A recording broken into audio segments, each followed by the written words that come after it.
বাংলাদেশের তলে তলে ছক কষছে লস্কর-ই তৈবা।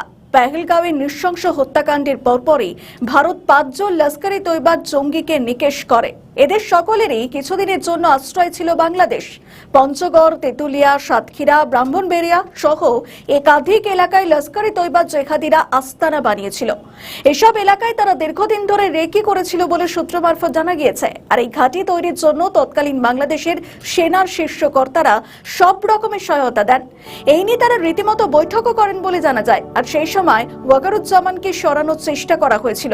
চলতি বছরের শুরুতেও খবর উঠে আসে যে বাংলাদেশে ফের বারবারন্ত শুরু হয়েছে লস্কর-ই তৈবার।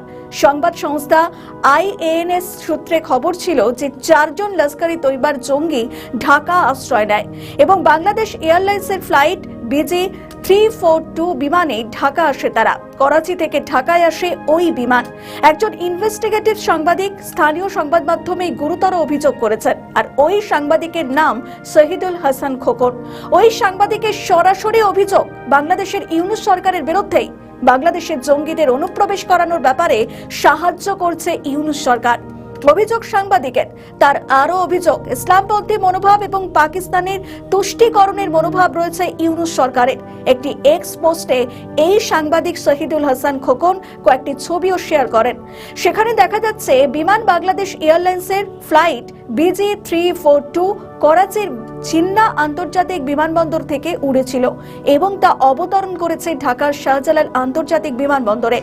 30 জানুয়ারি মোট 113 জন যাত্রীকে নিয়ে ভোর 4:20 ঢাকায় নেমেছিল এই বিমান। সাংবাদিক শহীদুল হাসান খোকনের আরো দাবি, ওই যাত্রীদের মধ্যে ছিল লস্করের অপারেটিভরা। তাদের চিহ্নিত করতে পেরেছেন ওই সাংবাদিক। অন্যদিকে সন্দেহভাজনদের নাম এবং অন্যান্য নথি সাংবাদিক শহীদুল হাসান খোকন পোস্ট করেছেন এক্স মাধ্যমে। সাংবাদিকের অভিযোগ, বর্তমান বাংলাদেশ প্রশাসনের আওতায় এই কাজ এমন ঘটনা হয় নিরাপত্তার গাফিলতিতে হয়েছে, আর না হলে ইচ্ছাকৃতভাবে তৈরি করা হয়েছে। আর এই বিষয়টি যে বর্তমান বাংলাদেশ প্রশাসনের নিরাপত্তায় ব্যর্থতার ইঙ্গিত করে, এই অভিযোগও করেন ওই সাংবাদিক। এক্সপোস্টের সাংবাদিক শহীদুল হাসান খোকন লিখেছেন, পাকিস্তান থেকে বাংলাদেশে এসে গিয়েছে লস্কর-ই তৈবার জঙ্গিরা। প্রমাণ সাপেক্ষে কয়েকটি পাসপোর্টের ছবি শেয়ার করেন তিনি। 14 বছর পর ঢাকা এবং করাচির মধ্যে সরাসরি বিমান পরিষেবা চালু হয়েছে মাত্র কয়েকদিন আগে। আর তার আগেই এই খবর প্রকাশ্যে আসা যথেষ্ট উদ্বেগজনক। সন্ত্রাসবাদী কার্যকলাপের খবর উঠে আসে আরো। মোস্ট ওয়ান্টেড লস্কর-ই তৈবা জঙ্গিকে গ্রেপ্তার করা হয়েছিল দিল্লি সীমানা থেকে এবং ওই লস্কর জঙ্গির নাম সাব্বির আহমেদ লোন। বাংলাদেশ থেকে পাকিস্তানি ISI নির্দেশে ভারত বিরোধী কার্যকলাপ চালাতো। দিল্লি পুলিশের স্পেশাল সেল কেন্দ্রীয় গোয়েন্দা সংস্থার সহায়তায় তাকে হাতে নাতে ধরে। গোয়েন্দা সূত্রে খবর, সাব্বির আহমেদ লোন লস্কর-ই তৈবার সন্ত্রাস মডিউলের সদস্য ছিল। দিল্লি, কলকাতা সহ একাধিক জায়গায় নাশকতামূলক হামলা এবং দেশ বিরোধী পোস্টার লাগানোর অভিযোগ ওঠে ধৃতের বিরুদ্ধে। সম্প্রতি সাব্বিরের নিয়ন্ত্রণে থাকা মডিউলের সদস্যদের দিল্লি ও দক্ষিণ ভারতের নানা অংশ থেকে অভিযান চালিয়ে গ্রেপ্তার করা হয়। তাদেরই প্রধান মাথাকে অভিযান চালিয়ে ধরে দিল্লি পুলিশ। জানা গিয়েছে, সাব্বির ওরফের রাজা জম্মু কাশ্মীরের শ্রীনগরের কঙ্গর এলাকার বাসিন্দা। দীর্ঘদিন ধরে পুলিশ এবং গোয়েন্দাদের রাডারে ছিল সাব্বির। বাংলাদেশে বসে সম্পূর্ণ জঙ্গি কার্যকলাপ চালাতো সে। লস্কর-ই তৈবার প্রশিক্ষিত জঙ্গি ছিল। পাকিস্তানের মুজফফরবাদে, যেখানে দৌরাই-আম এবং দৌরাই-ই-খাস ট্রেনিং ক্যাম্প থেকে প্রশিক্ষণ নেয় সাব্বির।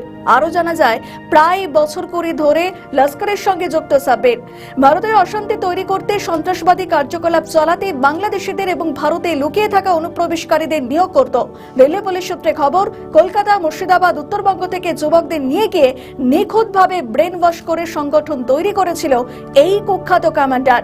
ঢাকায় গোপনে লুকিয়ে থেকে লস্করের সংগঠন তৈরিও করে ফেলে সাব্বির।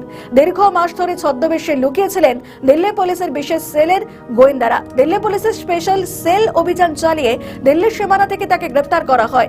জানা গিয়েছে, ওই কুখ্যাত কমান্ডারকে ধরতে দিল্লি পুলিশের ACP প্রমোদ কুশওয়াহা, যেখানে ACP ললিত নেগি এবং ইন্সপেক্টর সুনীল রাজয়নের নেতৃত্বে টিম তৈরি হয়েছিল এই কমান্ডারকে ধরার জন্য। সব মিলিয়ে এই প্রশ্নই জোরালো হচ্ছে যে কিভাবে বাংলাদেশে ঘাঁটি গেড়ে দিনের পর দিন থাকছে এসব কুখ্যাত জঙ্গিরা। কেন তাদের ধরার চেষ্টা করছে না বিএনপি সরকার?